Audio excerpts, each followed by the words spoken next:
Bueno, buen día, mi nombre es Rodrigo Rey y vamos a hablar hoy de dolor abdominal.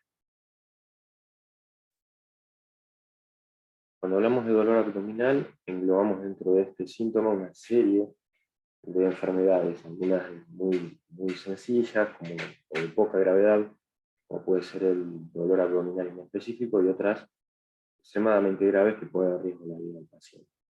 El abdomen agudo es aquel que se desarrolla en menos de 24 horas y suele ser un síndrome clínico grave con preponderancia de dolor abdominal como el síntoma más marcado y esconde patologías ciertamente graves. Por lo general, las que son los dolores sostenidos en el tiempo, más de 6 horas, se dice que podrían ser quirúrgicos, y tener en cuenta que los tres motivos de dolor abdominal que más frecuentemente se presentan son el dolor abdominal inespecífico, la apendicitis aguda y la colecistitis. Bueno, como siempre es importante,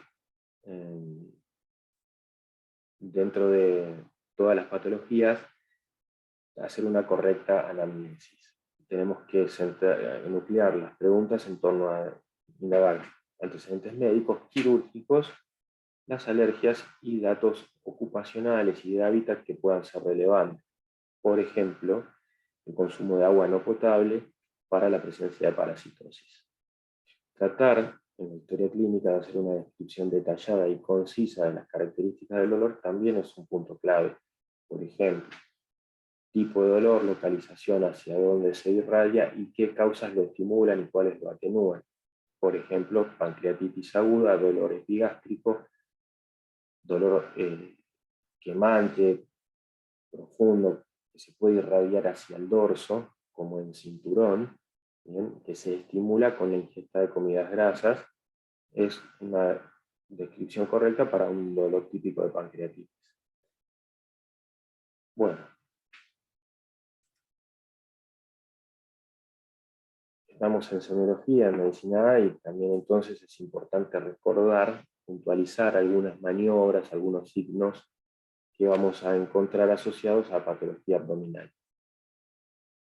Y nos ordenamos como siempre, primero con la inspección, donde debemos evaluar qué tipo de abdomen es, si es excavado, plano o globoso, distendido, si vemos en la pared circulación colateral, spiders, en casos de hepatopatía crónica. Bien. Luego vamos a la ocultación, acá alteramos un poco el orden habitual, porque la palpación de la cavidad abdominal puede aumentar los ruidos hidroaéreos, forma de confundirnos.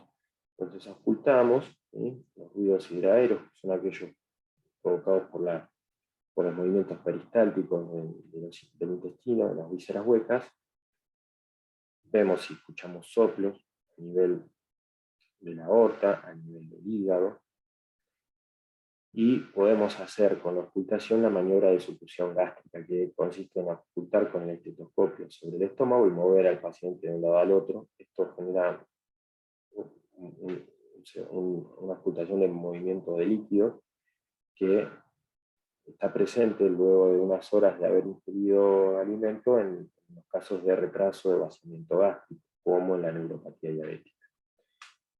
Los ruidos hidroaéreos normales se ocultan de 5 a 30 por minuto, en gran variabilidad entre personas, pero más o menos eso es lo normal, y son de lucha cuando están aumentados, por ejemplo, previo a una obstrucción del colon, a un cambio de calibre, como puede ser en un tumor de colon, por ejemplo. Un tumor de colon transverso tendrá ruidos de lucha en todo el abdomen derecho, y el lado izquierdo quizá disminuidos en contraposición. Bueno, los ruidos disminuidos también están globalmente en los casos de irritación peritoneal y toman un tinte metálico, ¿sí?, como se oculta cuando hay hilio. La palpación de las vísceras, bueno, eso se deja para los prácticos de cada una de las maniobras, lo verán con el docente, y la percusión que se hace en abdomen característicamente irradiada desde el apéndice sigmoides hacia abajo. Recordar que el espacio de Traube debe ser sonoro y Recordar el signo de Joubert, que es la pérdida de la matidez hepática en caso de neumoperitoneo. La matidez en hipogastrio de convexidad superior debe hacer recordar la retención de orina, o bueno, en el caso de un útero gestante, se describe del mismo modo, pero obviamente eso no es agudo. La percusión de matidez desplazable y la onda ascítica son también típicos de las hepatopatías con presencia de ascitis o de cualquier causa de ascitis. El dolor a la decompresión, que es signo de irritación peritoneal, cuando es generalizado, signo de Mussy, y cuando es localizado, signo de Bloomberg, por ejemplo, en fosa ilíaca derecha en caso de una apendicitis. Recordar que el signo de Murphy hace referencia a la interrupción de la inspiración de forma refleja al momento de ejercer presión sobre la vesícula inflamada en caso de colecistitis. La cronología o secuencia de Murphy es otra cosa distinta, no confundir, y hace referencia a la típica cronología que se puede observar en casos de apendicitis, que es bastante específica, pero no tan sensible, tener en cuenta esto. No todos los pacientes lo tienen, pero se describe como náuseas, vómitos, dolor epigástrico que se irradia luego a la fosa ilíaca derecha. Veremos después por qué sucede esto.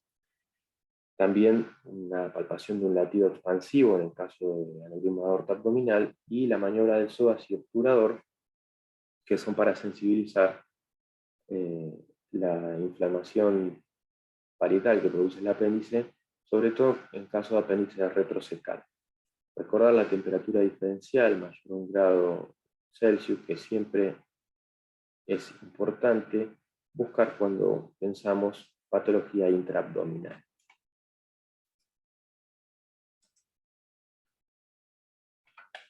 Bueno, ¿cómo podemos analizar fisiopatológicamente al dolor?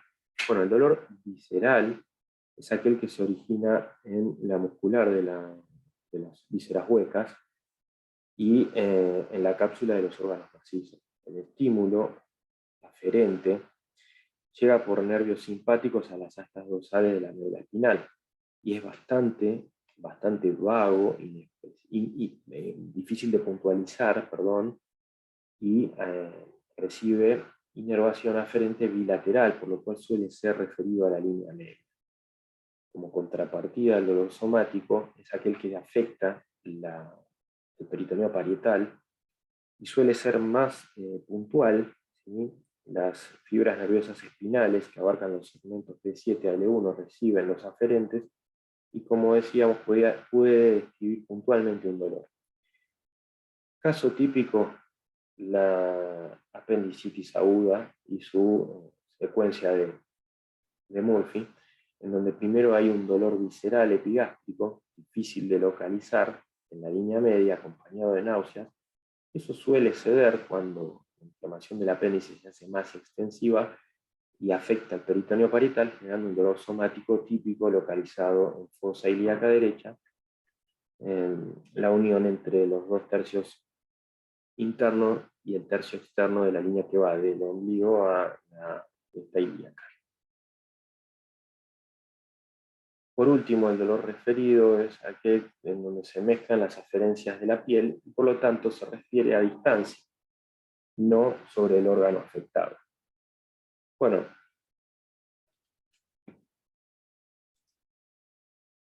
cuando uno habla por defecto de dolor abdominal, hace referencia al dolor abdominal agudo, si no lo aclara. Pero bueno, conviene aclarar que existe un dolor abdominal crónico. Es aquel que lleva más de 6 meses de evolución y se ve más habitualmente en el consultorio, en la consulta de consultorio, mientras que obviamente el dolor abdominal agudo lleva a la consulta por guardia en urgencias. La cronicidad del dolor no necesariamente implica que se trate de un dolor benigno o que no tenga una patología orgánica subyacente, entonces nosotros debemos prestar atención a los signos de alarma. ¿Cuáles son? Bueno, estos que describimos acá, generalmente pacientes animosos con antecedentes familiares de peso, que agreguen cambios en el hábito intestinal, desde ya si hay presencia de sangrado, síntomas nocturnos, pérdida de peso, o alguna alteración nueva como una masa palpable, adenopatías, anemia ferropénica, son todos signos de gravedad o de alarma que deben hacer profundizar en métodos complementarios de diagnóstico para buscar alguna enfermedad orgánica subyacente. Bueno, pero volviendo a las causas, digamos, de dolor abdominal agudo, que nos puede entretener un poco más, podemos dividirlas en aquellas intra- y extraperitoneales, como se ve en este cuadro, y dentro de las intraperitoneales, las que tienen causa inflamatoria, las mecánicas, el hemoperitoneo, la isquemia y el trauma directo sobre el abdomen.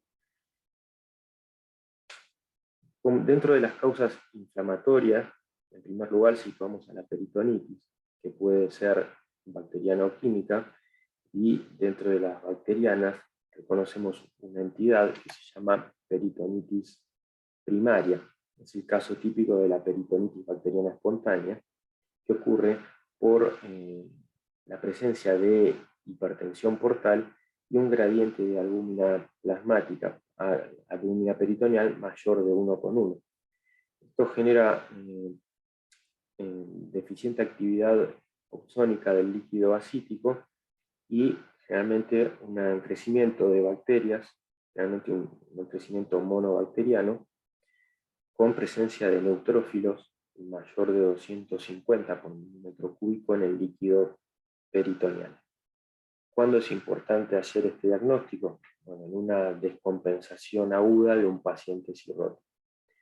En ese caso, la alteración de la arquitectura hepática lleva a la hipertensión portal y luego, como complicación, la infección con bacterias que genera descompensación del estado general del paciente. Muy importante evaluar entonces las características del líquido asítico en los pacientes con cirrosis descompensada. Peritonitis, decíamos, intraperitoneal, inflamatoria, bacteriana, primaria. Existe una peritonitis secundaria que se da por perforación de víscera hueca y es polimicrobiana, y más grave cuanto más distal en el tránsito intestinal sea la perforación. El contenido bacteriano del intestino aumenta exponencialmente conforme avanzamos en el tubo digestivo. No es lo mismo una perforación del estómago que una perforación del colon distal. Acá vemos la presencia de aire en esta radiografía de abdomen de pie, ¿sí? Porque el aire tiende a subir y esta línea radioopaca que corresponde al diafragma, y aquí otra línea que corresponde al hígado. Signo inequívoco de neumoperitoneo, indicación absoluta de exploración quirúrgica, en el contexto de un dolor abdominal agudo y sospecha de perforación de víscera hueca. Existe, no para que andemos en esto, pero una peritonitis terciaria que se da en pacientes graves, luego del tratamiento quirúrgico, una peritonitis grave con sepsis, infección polimicrobiana y shock. Bueno, entonces, eso en cuanto a peritonitis bacteriana. Existe como una entidad la peritonitis lúpica también, para que conozcamos, se trata de una infección no bacteriana, inflamación y distensión abdominal con un líquido que tiene un exudado, un gasa menor a 1,1 y un cultivo del líquido negativo. Se trata tratando la enfermedad subyacente. La fiebre mediterránea familiar es otra entidad diferente que se caracteriza por policerositis, asitis, derrame pleural, insuficiencia renal y episodios de dolor recurrente que aparece en descendientes del Mediterráneo. El líquido peritoneal muestra edema e infiltración leucocitaria. Dentro de las causas que incluyen perforación de víscera hueca, mencionamos la apendicitis aguda, es una enfermedad inflamatoria del apéndice cecal que se desencadena por la obstrucción del mismo con un apendicolito. Generalmente tiene como características la leucocitosis, el dolor en fosa ilíaca derecha, contracción peritoneal, náuseas, vómitos, fiebre, y podemos diagnosticarlo tanto por la clínica como por los estudios complementarios. Bueno, acá vamos a ver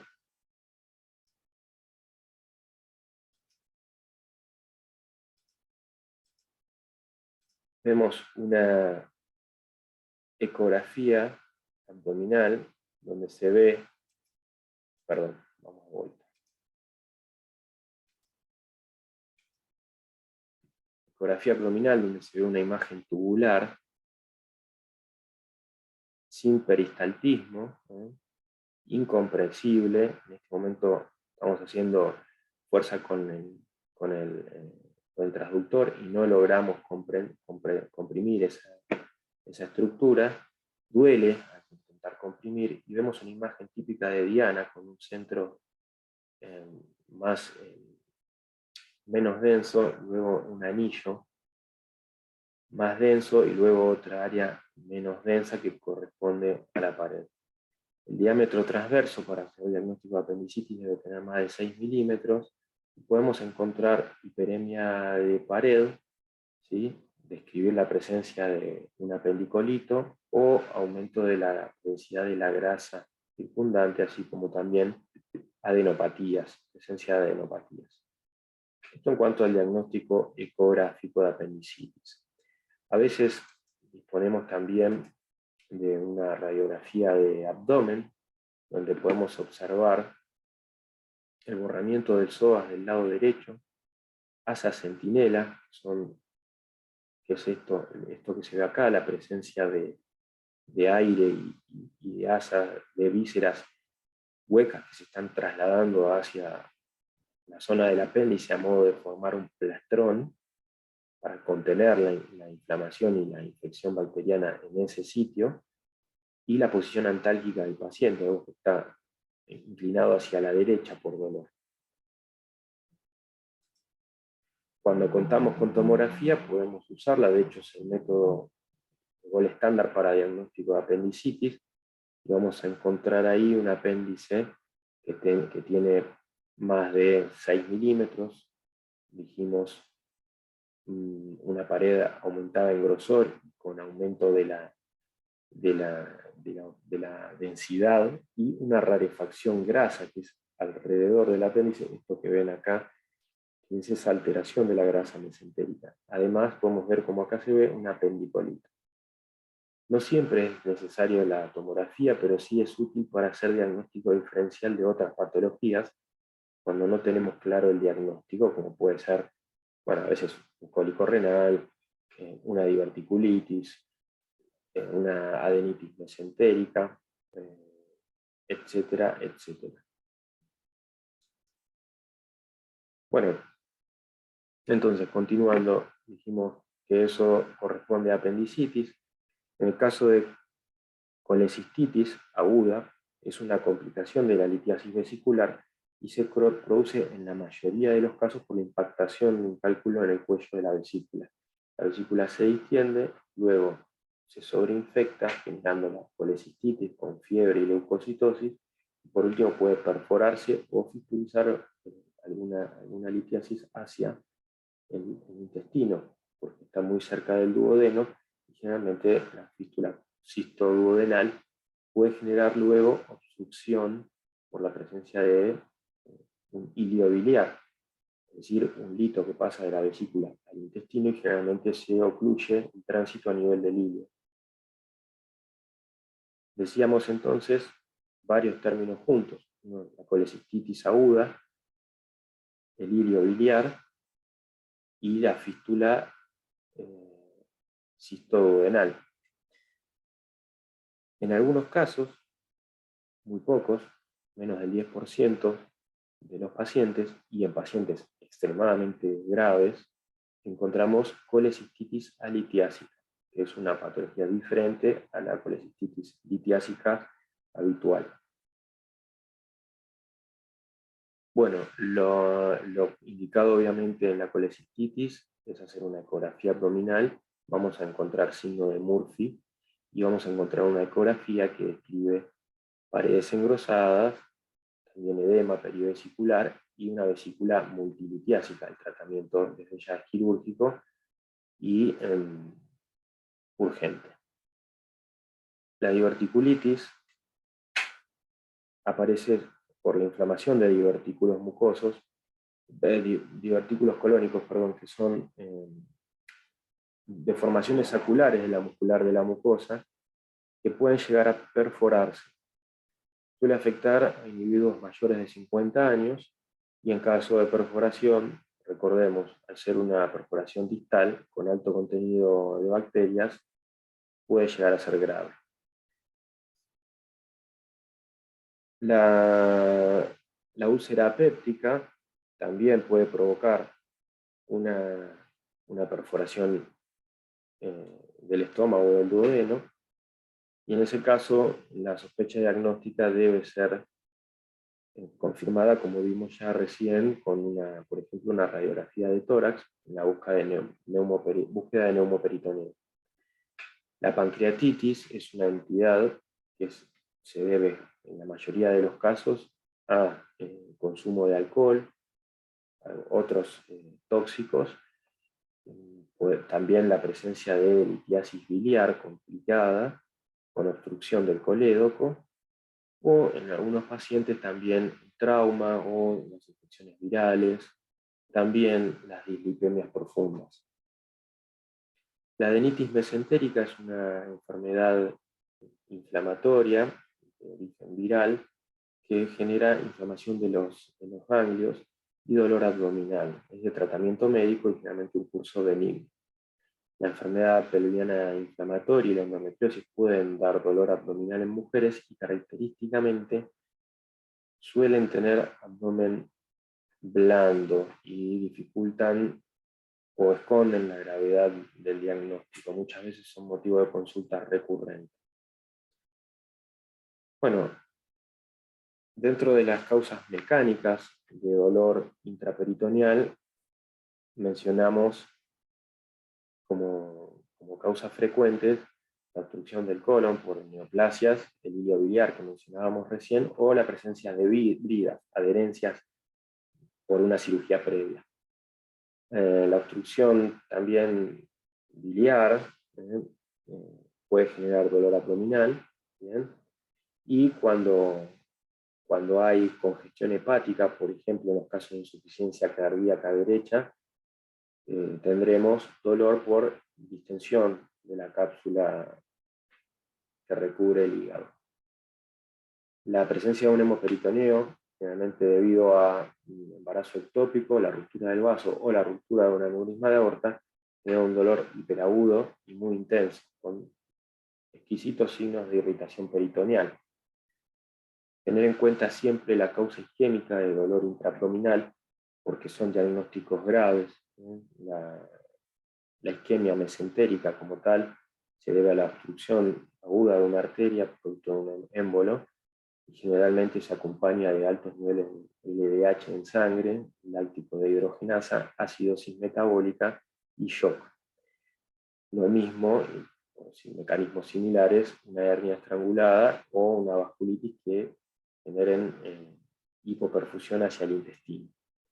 Obviamente el trauma abdominal puede generar dolor abdominal directo, y es importante cuando hablamos de dolor abdominal agudo recordar las causas extraperitoneales, tenerlas presentes, porque no podemos omitir dentro de las sospechas diagnósticas ni una neumonía, ni una embolia de pulmón, ni un infarto de miocardio, ni una peritis aguda, ni una insuficiencia cardíaca congestiva. Son todos diagnósticos graves que pueden presentar, cuando la afectación es próxima al diafragma, dolor referido hacia el abdomen.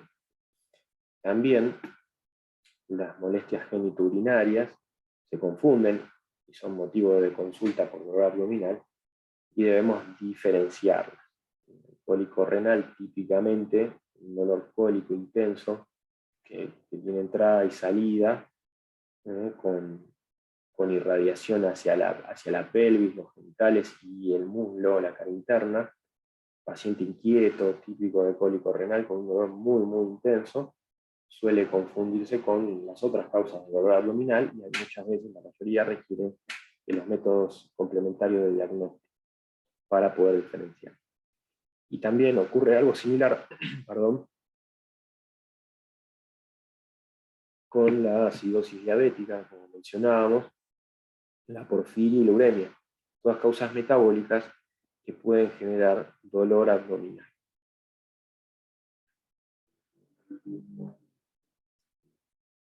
Bueno, veamos un caso clínico brevemente. Se trata de una mujer de 30 años, es médica, no tiene antecedentes importantes más que alguna alergia menor a la penicilina, y tiene un dolor abdominal agudo de unas 24 horas que inició con un dolor epigástrico y náusea, con un vómito. No tuvo fiebre, ingresó a la consulta por guardia lúcida, normotensa, con un abdomen con aumento de la tensión en mi abdomen inferior, del ombligo para abajo, dolor a la decompresión a predominio de mi abdomen inferior y temperatura rectal de 37,8. Tenía un signo de psoas positivo, con dolor al extender el muslo sobre la cadera. El paciente se pone en posición de cúbito lateral izquierdo, el explorador, el médico, fija la espalda apoyando su cadera contra la zona glútea y extiende el muslo y toca en la fosa ilíaca derecha. Eso sensibiliza el dolor en caso de, por ejemplo, dijimos ya, apendicitis retrocecal. El laboratorio era todo normal. Y la radiografía de abdomen de pie, que ahora les voy a mostrar, tenía algunos signos. La ecografía abdominal no lograba identificar el apéndice secal, situación bastante común, y veían algo de rarefacción en la grasa perisecal. La tomografía también veía rarefacción de la grasa alrededor del ciego, pero nada más. Esta es la radiografía, donde se ve borramiento del psoas derecho, presencia de asas centinelas acá en la zona de la fosa ilíaca derecha y posición antálgica del paciente. Es una radiografía incompleta, no llegamos a ver si hay neumoperitoneo aquí arriba, ¿no? Eso podría ser de utilidad. En la tomografía, la rarefacción de la grasa cerca del ciego. Bueno, hasta aquí tenemos signos inequívocos de inflamación en la zona de fosa ilíaca derecha. Tenemos la alteración de la grasa, tenemos el dolor, tenemos temperatura diferencial, no tenía registro de fiebre, es una médica, entendemos que se controla la temperatura y tenía temperatura rectal de 37,8, pero un laboratorio bastante inocente, ¿no? Se me ocurren diagnósticos, se me ocurre diagnosticar una apendicitis, a pesar de no tener imágenes concluyentes, tenemos la clínica. Se me ocurre pensar en una diverticulitis del ciego, paciente joven, ¿no? Raro. Podríamos, por la proximidad con el ciego, pensar en una inflamación de alguna estructura en este lugar, ¿no? Claramente los signos están localizados ahí. El paciente fue a cirugía y lo que ven ahí es la necrosis, la isquemia y la necrosis de esta estructura, que no es otra cosa que un apéndice epiploico. El diagnóstico es el de una apendajitis aguda. La apendajitis aguda es un infarto del apéndice epiploico por torsión. Recuerden que el apéndice epiploico es una estructura pediculada que es grasa, pero está vascularizada, entonces puede generar dolor abdominal agudo, generalmente laboratorio normal, y basta, en la mayoría de los casos, con reposo digestivo y observación. Suele resolver sin necesidad de cirugía.